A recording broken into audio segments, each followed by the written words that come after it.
In today's video, I'm going to teach you how to disable or remove Meet from Google Calendar invitations, a handy skill for those of us who prefer a tidier calendar without automatically added video calls. Let's dive into it and make managing your schedule a little bit easier. First things first, you'll want to head over to your Google Calendar. You can do this by opening your web browser and navigating to calendar.google.com. Once you're there, you'll be greeted with a familiar layout if you've used Google Calendar before, with your events spread out in front of you. Now direct your attention to the top right corner of the page.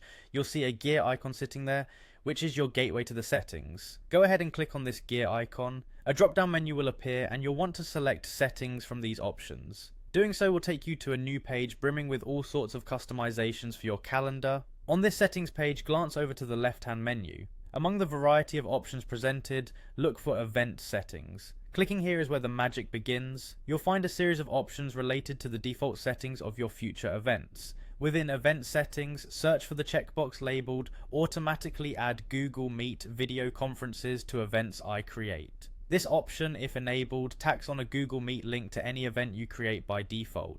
For many, especially if you're coordinating non-virtual meetings, this can clutter up the invitations you send out.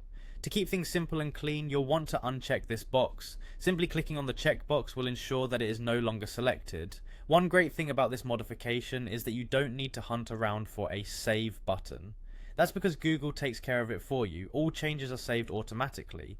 It's one less step to worry about, allowing you to move forward seamlessly with confidence that your settings are updated. Congratulations! You've now tailored your Google Calendar to skip the auto-inclusion of Meet links in your events. This adjustment can streamline your scheduling process, reduce confusion for your invitees, and give your calendar a cleaner look. Remember, should you need to re-enable this feature, simply follow these same steps and check the box again. We hope this quick tutorial has been helpful for those looking to declutter their Google Calendar experience. Stay tuned for more practical tips and tricks to enhance your productivity.